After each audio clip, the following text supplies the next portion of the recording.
Good morning, good afternoon or good evening, depending on when you decide to watch this instructional video.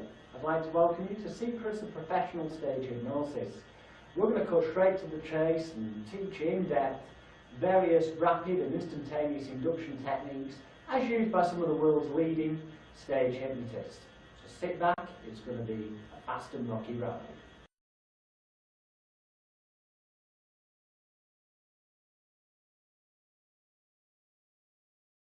First suggestibility test we're going to cover is one that you see just about every stage hypnotist do, and it's called the locked hands. Some people call it the hand clasp. And actually, when you sat at home, join in. Okay. The more you use your powers of intelligence, imagination, and concentration, the more effective this will be for you. But what I'd like you to do on the count of one is place your hands out in front of you like so. 2, interlock your fingers, so the fingers of the left hand are against the back of the right hand, the fingers of the right hand against the back of the left hand, palms pressed tightly together, thumbs down on top, and then just squeeze your hands together as tightly as you can. Because with each number that I count, backwards from 10 down to 1, on the count of 1, if you concentrate, as I'm sure you will, you'll find that your hands will be stuck fast, glued, welded, cemented, locked in place, and it will be impossible to separate your hands if you use your powers of intelligence, imagination, and concentration effectively. In fact, some of you who imagine really clearly in your mind's eye will find that your hands may begin to shake violently like this. If they do, don't worry, it's perfectly natural. It happens all the time, you won't go blind and your hands won't drop off. However, it does mean that you could be a wonderful hypnotic subject. So okay, each and every one of you, hands out in front of you on 10. Interlock your fingers, palms pressed tightly together, thumbs down on top. And on 9, squeeze your hands together as tightly as you can, and each and every one of you just close your eyes so you can concentrate more clearly. And I'd like you all to take a nice deep breath in through your nose, and then out through your mouth. In through your nose, and then out through your mouth. And concentrate on your hands, squeezing them together as much as you can, as on 8. Imagining now that each and every muscle from your wrist to your elbows to your shoulders, every muscle from your wrist to your elbows to your shoulders is stuck fast, locked, glued, welded, cemented together, firmly, rigidly stuck in place, almost as though each and every muscle group is turned into concrete. As on 7, imagining now that perspiration that now starts to form on the palms of your hands is turning into the world's strongest superglue, sticking, locking, gluing, welding, cementing together the palms of your hands. And as you do, you notice that the tighter your hands get, the more they begin to shake slightly, and the more they shake, the tighter they get. With every breath that you take, every noise that you hear, and every word that I say is on 7, 6, and 5, getting extremely tight now. It's almost as though someone's placed a steel bolt through the back of your hands, and they're doing the nut up on that bolt tighter and tighter with each and every second that passes by. Locking, gluing, welding, cementing together your hands as on 6, 5, and 4. Noticing now that all the little muscle groups in your arms, from your wrist, elbows, shoulders, stuck fast, tight, locked, glued, welded, cemented in place as you use your powers of intelligence, imagination, and concentration effectively, then for you it will be 100% total reality. 3 and 2. With every breath that you take, every noise that you hear, and every word that I say, realizing now it's almost as though your hands are encased in a block of concrete, making it impossible to separate your hands if you use your powers of intelligence, imagination, and concentration. On 1, each and every one of you, wherever you are, just place your hands up above your head. Every one of you, open your eyes and look directly at me. Everyone look directly at me. Hands above your head. Now, even if your hands are only slightly tight at this moment, what I'd like each and every one to do is stand up and walk this way towards the stage. Now, what we've done there, okay, basically, with every one of these suggestibility tests, if you do what I do, the way I do it, and you say what I say, the way I say it, then you will get the same end result, which is for people to end up with their hands locked together to convince them that something's happening to make it easy to hypnotise them. Now, you'll notice that there we didn't actually ask them to try and separate their hands.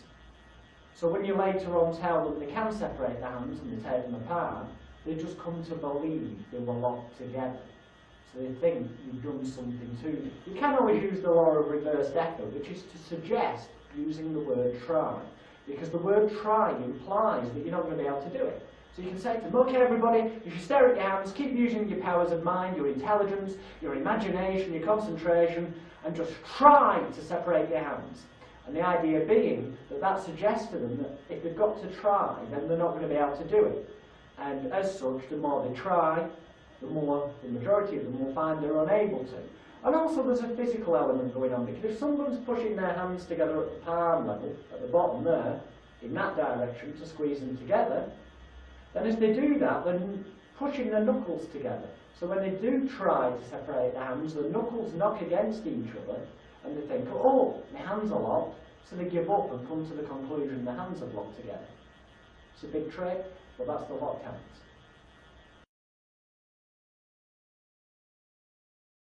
We're now going to do a suggestibility test. It's very similar, but again, very different from the conventional locked hands.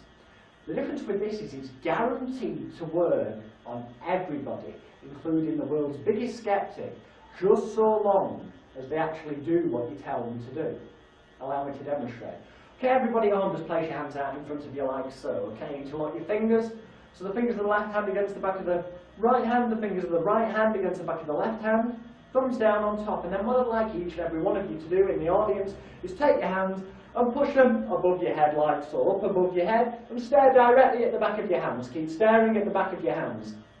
That's wonderful, and as everyone pushes high towards the sky, towards the rainbow, we should keep pushing high towards the sky, towards the rainbow. I'm going to count from 3 to 1. On the count of 1, if you use your powers of intelligence, imagination and concentration effectively, as I'm sure you will, you'll find your hands will be locked together and it will be impossible to separate them, because for you it will be 100% total reality. So on 3, every muscle from your wrist, elbow, shoulders stuck fast tight. 2, all muscles below the fingers of your hands are stuck together with the world's strongest super glue. And on 1, each and every one of you keep pushing your hands high towards the sky, towards the rainbow, towards the sky, towards the rainbow. And as you keep pushing them towards the sky, towards the rainbow, as you keep doing that, keep pushing towards the sky and just try and separate your hands, because the more you try, the more they stick, getting tighter and stiffer. Just keep pushing them high towards the sky, towards the rainbow. The more you try, the more they stick. Okay, the very moment I stamp my foot and say now, that very second, each and every one of you will find your hands will spring apart. 3, 2, 1, now! And that's the point where people's hands would spring apart. Why? I hear you crying through the screen. Quite simply because if you take your hands now and push them above your head, and push them as high as you can, and keep pushing upwards, it is physically impossible, practically, to separate your hands. So people come to the conclusion that because you've suggested that would happen, it's happened because you're a hypnotist, not because it's physically impossible. They don't think of that. And that's the guaranteed hand clasp induction.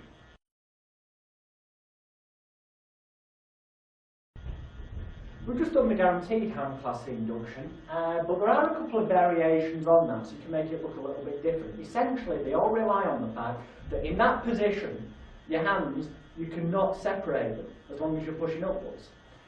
A variation on that, if someone's got perhaps sore arms, so they can't push them up in the air, is to get them to get into the same position, push their hands away from themselves, and place their hands on the top of the head and pull downwards. So instead of pushing up into the air, they're pushing down onto the head. Now what's happening there is the head is pushing the hands up like the same effect as being in the air, except it's a bit more comfortable for them. And when you tell them to try and separate the hands, you merely say keep pushing down on your head and try and separate your hands, and you've got the same arch thing going on, making it impossible to separate the hands. Another variation is you can just get them to put the hands out in front of them and push them away from themselves, and again you've got that arch thing going on. And as long as they keep them pushed away from themselves, it becomes physically impossible. It's a physical trick to separate.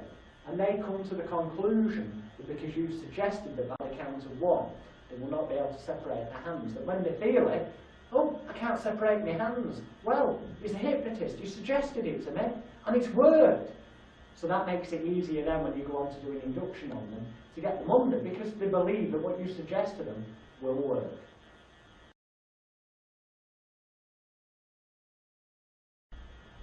The suggestibility test that you'll see in just about every book on stage hypnosis, and a lot of books on hypnotherapy actually, is the arm drop test, where quite simply you get somebody, whether they're stood up or sat in a chair, to place the left arm out with the finger extended, take the palm of the right hand and place it on top of the finger, and the idea is to tell everybody in the room to just relax completely the right arm and let all the weight rest on the finger. And you waffle on for a few minutes about how heavy the right arm is, how all the tension, worries and stresses of days and weeks gone by is leaving the mind and body right that moment in time.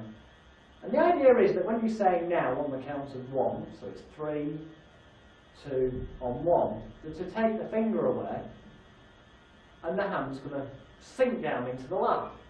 Now the theory behind this is that when you get to the count of 1, so for example 3, your right hand getting so heavy, almost like a lead weight. 2, all those stresses, tensions, worries and fears and apprehensions of days and weeks gone by, leaving your mind and leaving your body now. And on 1, and they take the finger away.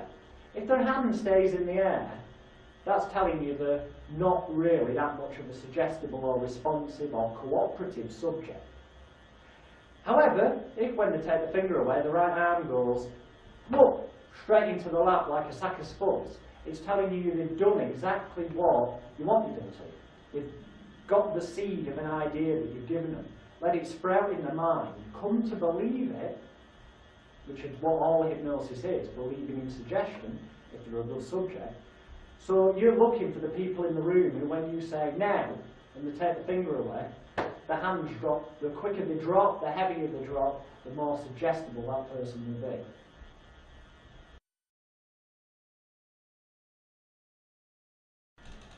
Now for a lovely, and this is one of my favourite suggestibility tests. I use this at practically every show I do.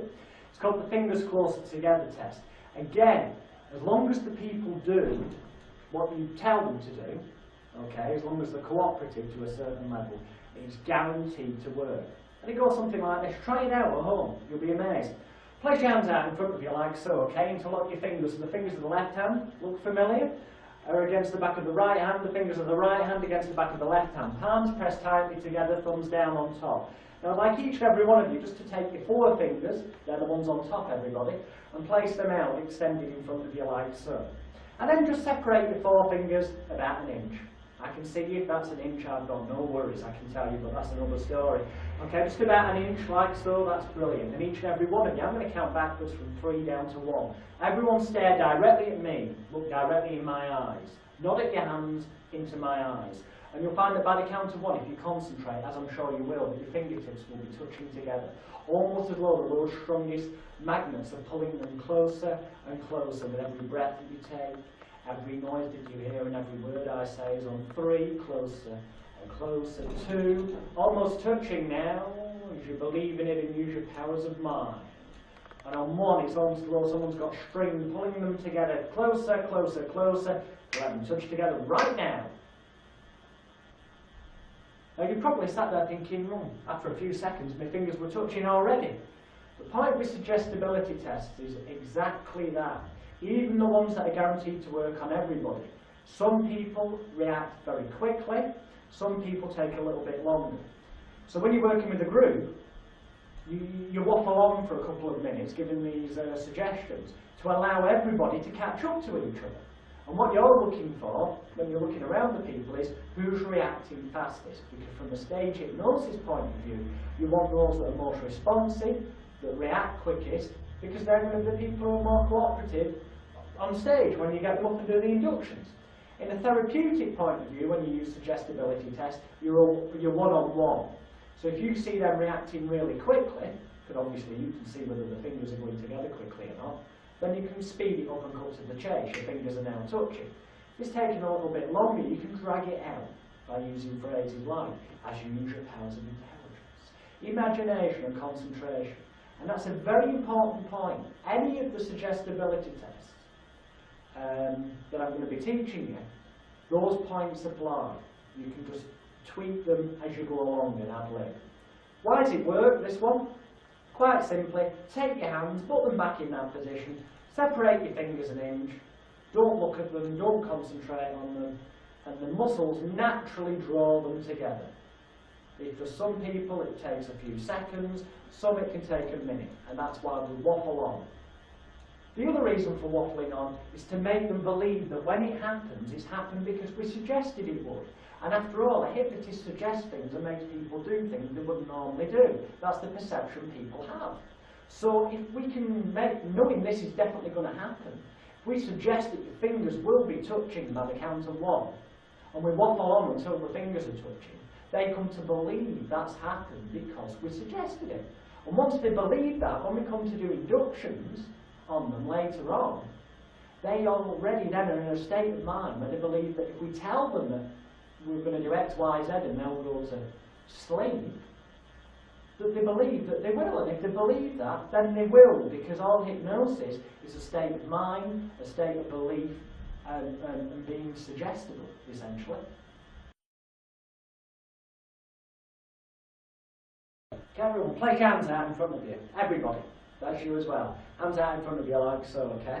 Now take your left hand, that's the one that's opposite from your right, and turn it palm face upwards. So you can actually, as though you could actually place a pile of very heavy leather-bound library books on top of your upturned left palm.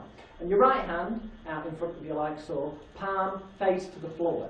So that you could almost to the middle finger tie a string with a nice big balloon full of helium in it that would help your hand rise up into the air. So left hand, palm upwards, right hand, palm downwards. Put them roughly level with each other. And then just close your eyes so you can concentrate. Because you concentrate, I'm going to count from 3 down to 1. On 1, if you concentrate, as I'm sure you will, you'll find with every breath that you take, every noise that you hear, and every word that I say, that your hands will start to move away from each other. Because as you realise now, on the count of 3, your right hand, middle finger, has got a string tied to it, and the other end of that string has got a big helium balloon connected to it, which is making your hand rise up higher and higher into the air. And your left hand, upturned palm, has got a big pile of leather-bound library books on it, pushing your hand down lower and lower towards the ground. As on 2, that balloon rising up higher into the air with every breath you take, every second that passes by. And your left hand, realising now those books, somebody's added another pile of 10 books on top, and it's going down lower and lower and lower with each and every second that passes by. And on 1, everyone just open your eyes.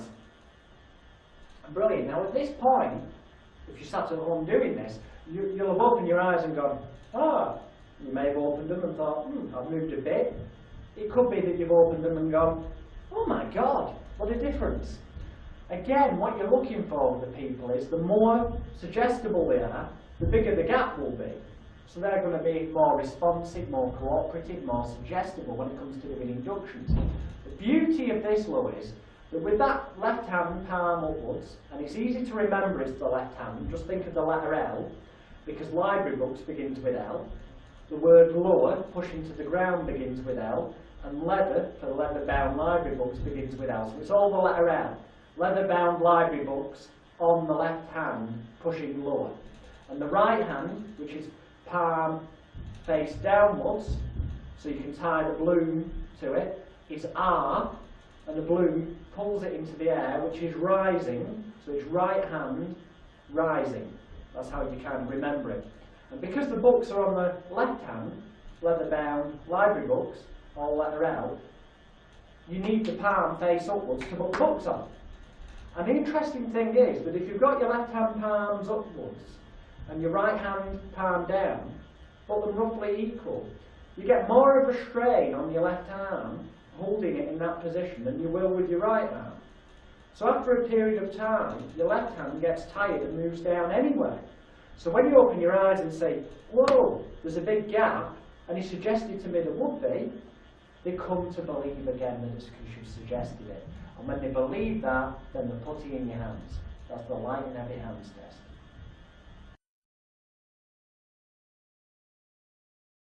Another good suggestibility test, whether you're one-on-one or with a group, is the eye closure.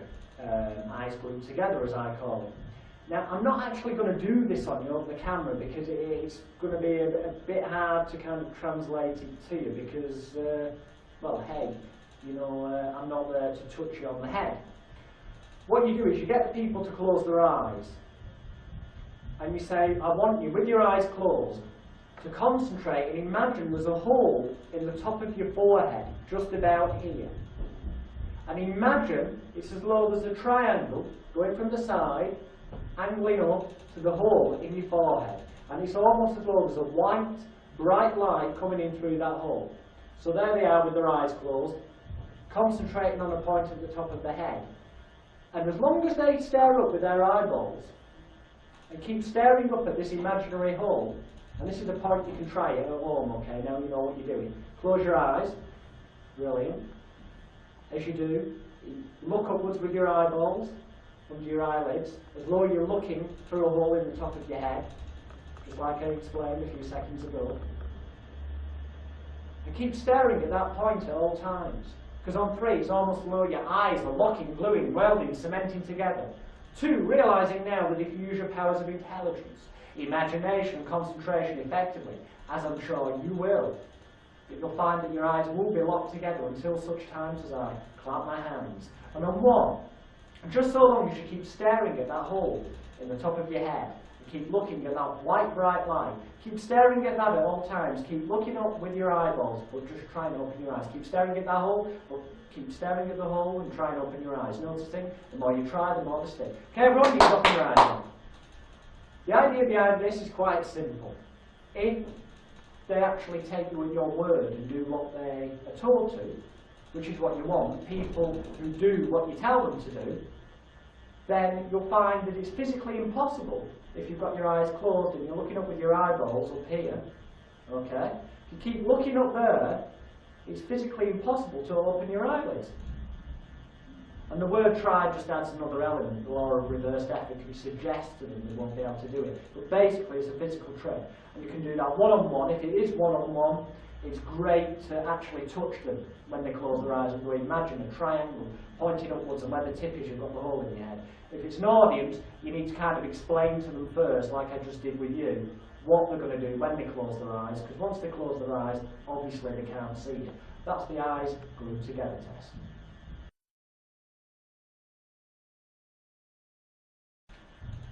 Another wonderful suggestibility test, which, whether you're doing it one-on-one or with a full group, basically is guaranteed to work every time. And I'd like you to do it at home, okay? Where you are, I'm sorry, I'm going to turn my back on you a bit to make it easier to instruct you. I'll do this as though you're a real audience at home, or here live. I want you to stand up where you are, that's it. No, you think I can't see you, but stand up. That's better, good stuff. Take your right arm, okay? So you're stood facing the television. Place your right arm out in front of you like so, okay? Outstretched. Make a fist of your hand, and then put your right thumb in the air. Put your feet together, so you're nice and steady there. Right arm out in front of you, thumb pointing out. And on the count of 3, I want you to start turning your thumb and moving only at your waist, don't move your feet. Move your thumb and follow it with your eyes.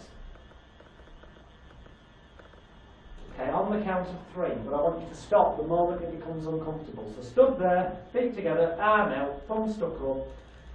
Stare at your thumb with your eyes. 1, 2, 3, start moving your thumb, that's it. Until it becomes painful, then stop. When it becomes painful, just stop. That's brilliant. Now bring yourself back to where you were.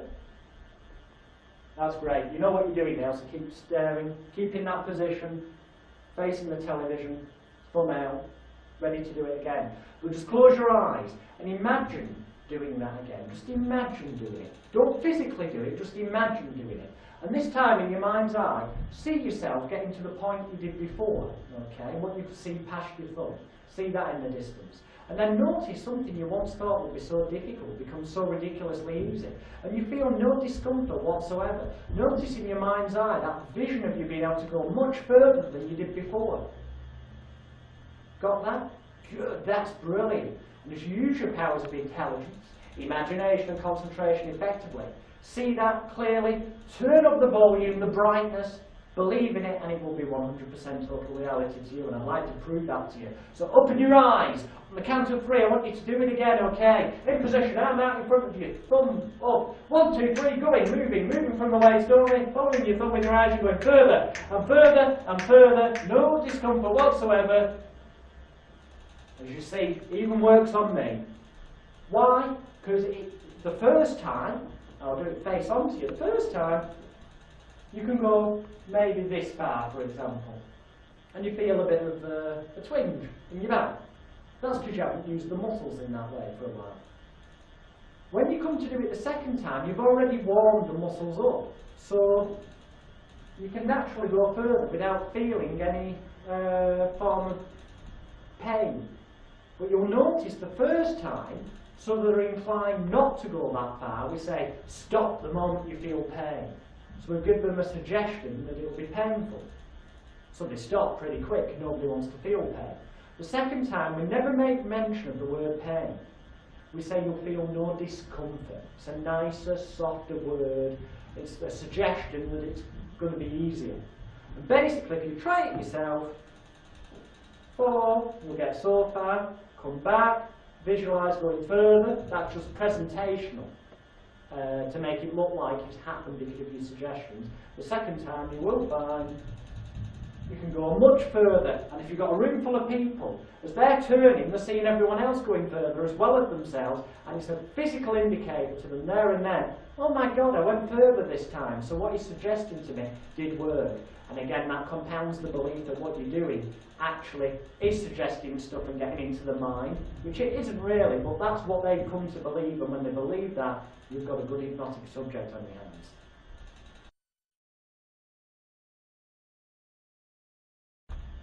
As well as physical, by physical I mean looking your hands together, your eyes are stuck together, following your thumb. As well as physical suggestibility tests, you can also kind of get the idea across to your audience of what hypnosis is, with a little bit of kidology, pseudo-psychology if you like. We're going to make them believe that it is all down to giving them suggestions by using some verbal tricks. Try this at home, okay? As you are at home, say out loud to yourself the word silk. S-I-L-K. Say it, okay? Faster. Silk, silk, silk. Keep saying it. Silk, silk, silk. And keep saying it. Even if I stop talking, keep saying out loud to the television screen, silk, silk, silk, silk, silk, silk, silk. And keep saying it. Whatever I'm saying, whatever I'm doing, keep saying it. Keep saying that until I've asked you a question. When I ask you the question I'm about to, keep saying it. Silk, silk, silk, silk, silk. Answer instinctively. Straight away, the first answer that comes into your mind. I keep saying it. Silk, silk, silk, silk, silk. What do cows drink? Come on, answer. Yeah. Some of you said milk. Some of you said, the clever ones, water. And that's what they do actually drink. They give milk. They don't drink it. What we did there, this is the way we explain it to people, is giving you a verbal suggestion. So you become associated with the sound of silk by saying it. So the instinctive thing to do is say milk, especially because you think, oh, cow, yeah, milk. You haven't got time to rationalise the fact that that's what they give, not what they drink. That's a bit of pseudo-psychology, but it's a great way with a room full of people to get people laughing when they hear all the wrong answers coming out, and to convince them that, hey, you know what you're doing and can mess around with the head in a safe and ethical manner. Similar one to that, say the word to yourself, tops. T-O-P-S. Go on, say it. Tops, tops, tops, tops, tops, tops, tops. Keep saying it louder and louder and louder and louder until I ask you a question. Keep saying it. Tops, tops, tops, tops, tops. What do you do at a green traffic light? That's right, you go. But some of you there said, stop. You do that in a room of people, the majority will go, stop, and realise, oh no, oh dear, I'm wrong. And much laughter against cause much amusement. Other things you can do verbally, like the lemon test. So, you know, if you've got a real lemon, so much the better. But you can imagine, you know, you can take a real lemon, but I'll do it imaginary here. Say, look at this lovely lemon. Each and every one of you, what I'd like you to do is start whistling. So do it at home, whistle. And I'm going to cut that lemon, and notice all those juices starting to run out of the lemon. Just notice it, all that lovely lemon, and I'm just going to take half of that lemon. And notice, as you try to continue whistling, I'm just going to, that lovely lemon. In fact, I'm going to bite into it. All those juices, all those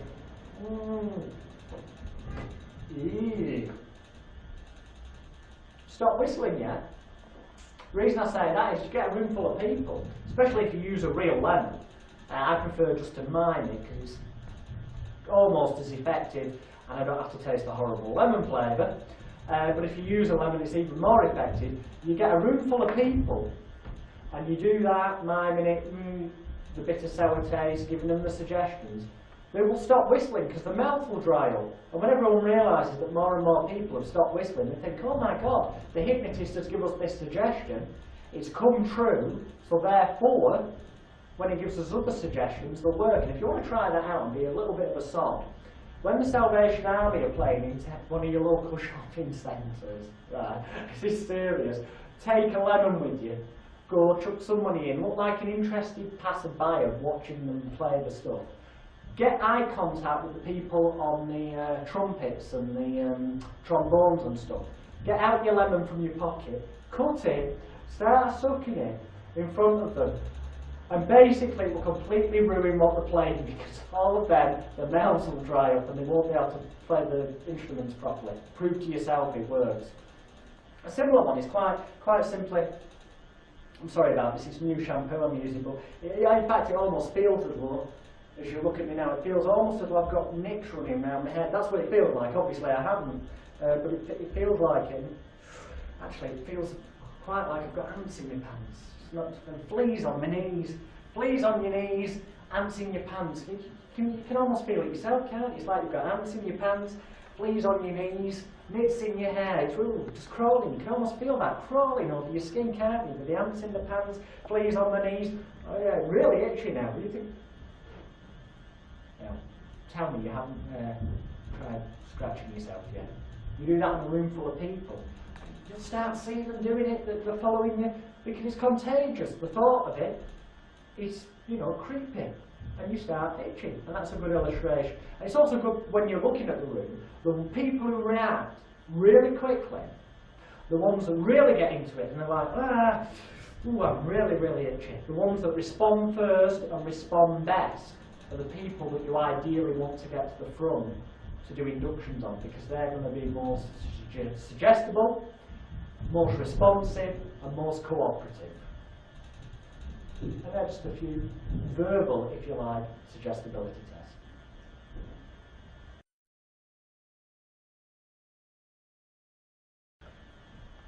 Hi guys and girls, well thank you for watching this video, or DVD, or download, depending on which format you decided to acquire this very valuable information. And I can't stress that enough.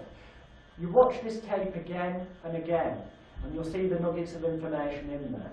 The point with suggestibility tests, in a nutshell, is to convince people that you can hypnotise them. And you're doing this by using the trick that's guaranteed to work to a greater or lesser degree, to convince them that what has happened because you suggested it would. So they come to believe that what you suggest will happen. So that when you come to do inductions and do suggest stuff, they think, oh, this is going to work. And if they believe it will work, then it will. The other point of the suggestibility test is quite simply so that you can visually see, when you're working in a group, who are the most responsive and most cooperative. I.e. those people who, when you say you're getting itchy, really get into it.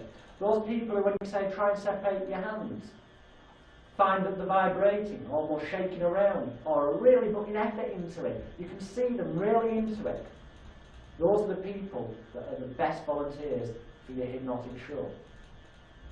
Remember that, watch this tape, practice whenever you can, and have fun.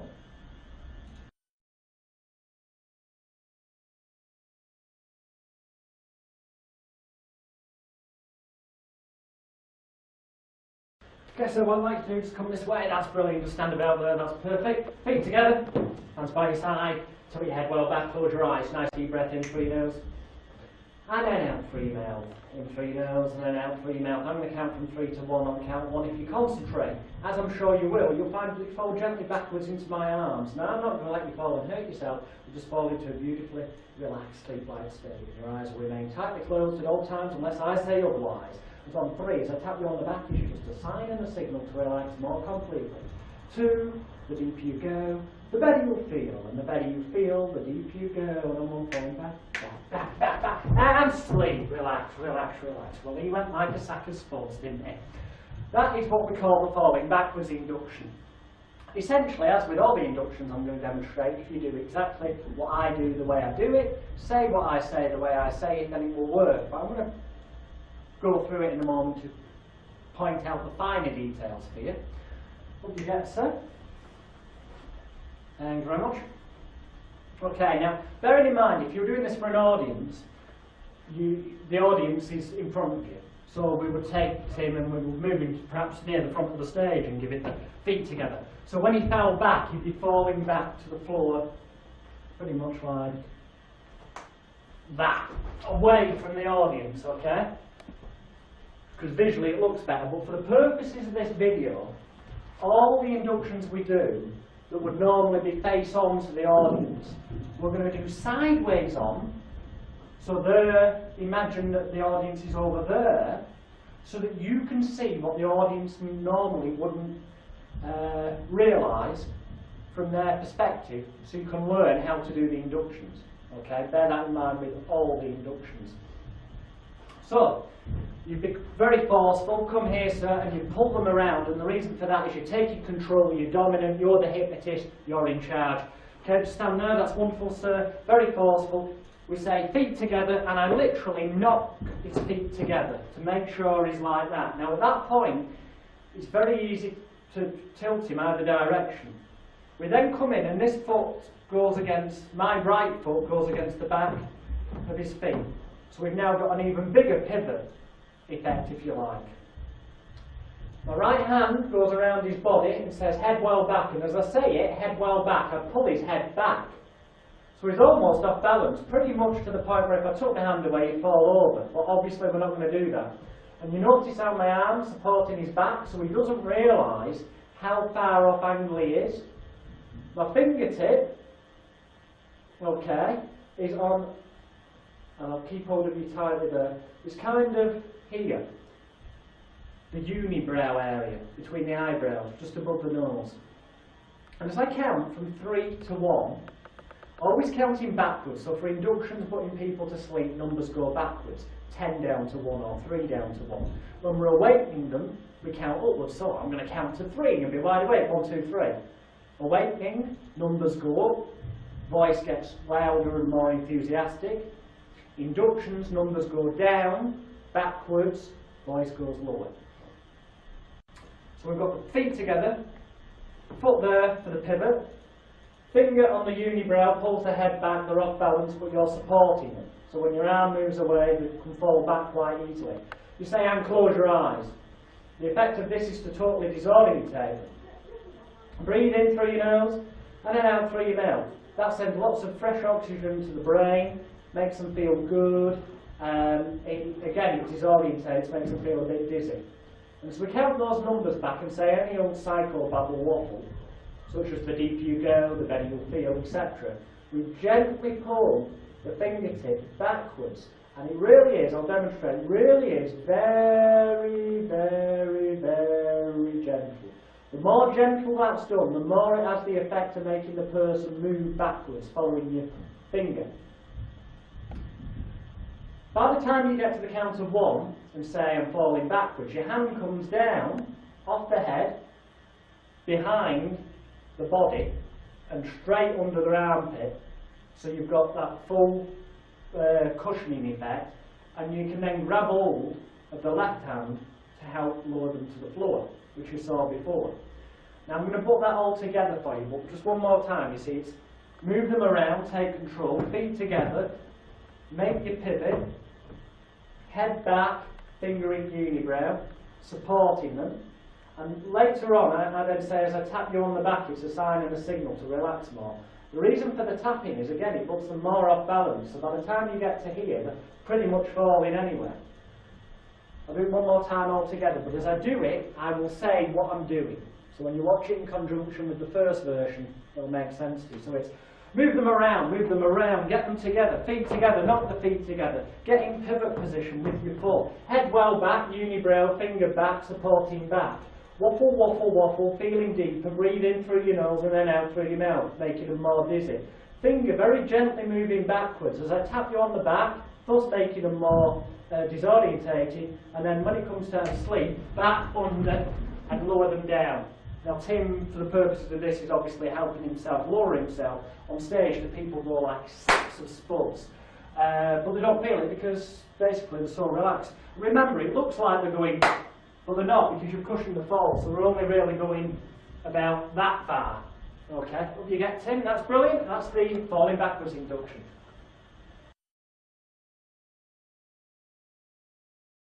Okay, so that's brilliant. Forward you come. What I'd like to do, just stand about there. Feet together.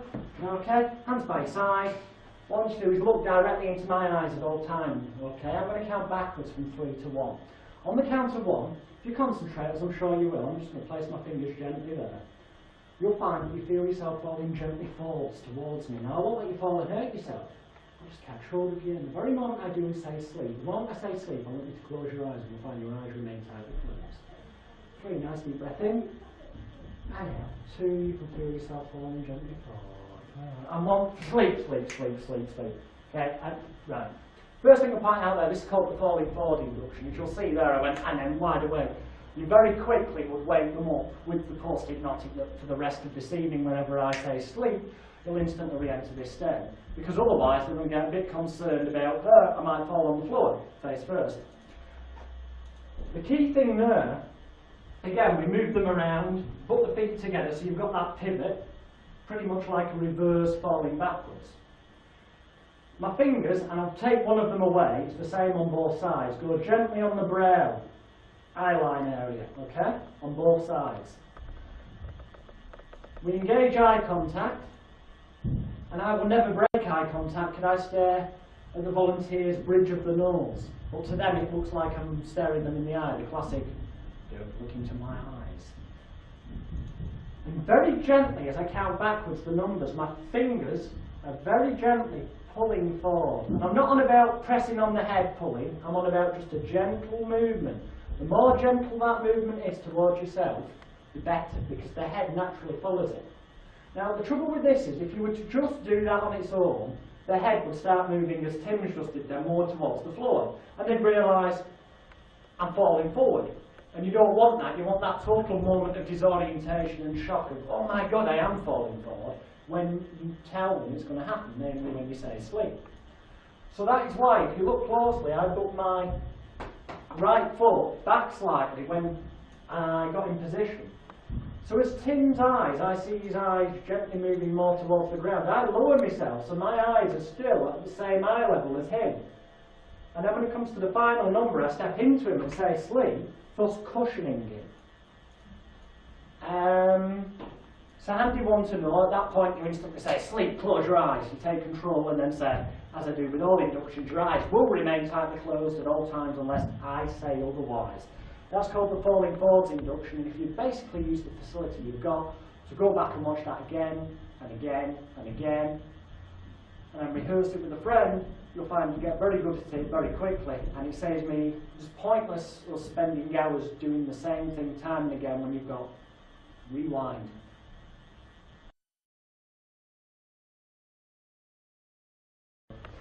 Okay, so that's brilliant. What I'd like to do is perhaps just come over here. That's brilliant. No, maybe that's it. Brilliant. Okay, there, feet together. Wonderful. What I'd like to do, put your hands out in front of you like that. Put your hands together. That's brilliant. I'm just going to take this, and I want you to stare directly at the tip of the microphone. Okay, I'm going to count from 3 to 1. And on each descending number, you're going to find that your eyes get so heavy and so tired. You'll have an overwhelming desire on the count of 1. To fall gently backwards. Now I'm not going to let you fall and hurt yourself, you just fall into a beautifully relaxed state. And you'll find that when I tap you on the head with the microphone, your eyes will close and remain closed at all times unless I say otherwise. 3. Nice deep breath in and out. You find that the deeper you go, the better you'll feel, and the better you feel, the deeper you'll go with every breath that you take, every noise that you hear, and every word that I say. 2. Relaxing more with each and every second that passes by. And on 1, just close your eyes, falling back. Play deeper, deeper, deeper, deeper, deeper, and sleep. Relax. Okay, that's called the Craig Williams microphone induction. Hope you get in, that's brilliant. You'll find that in my course notes that are available on CD-ROM from the place where you purchased this video or DVD from. You probably haven't got a microphone yet at home, and to be honest, we forgot to bring you with us today. That's why we're using tin foil.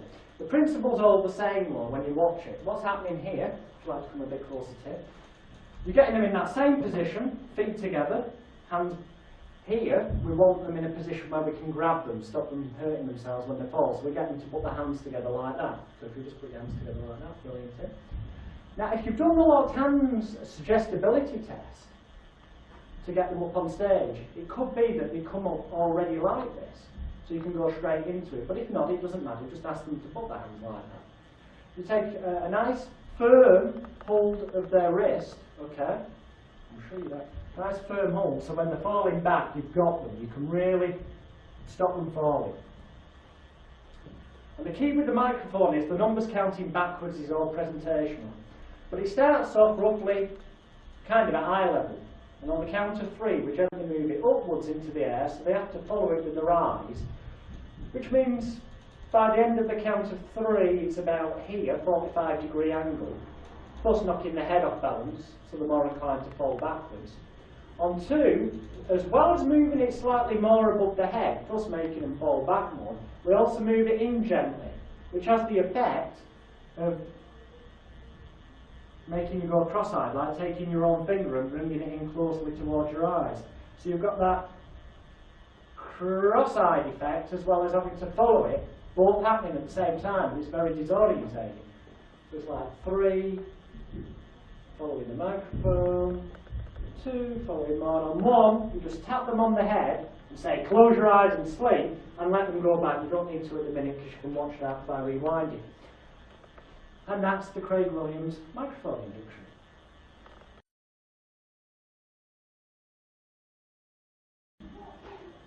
Now I'm going to demonstrate to you what I refer to in my course notes, my training courses, as the Peter Powers rubber leg induction.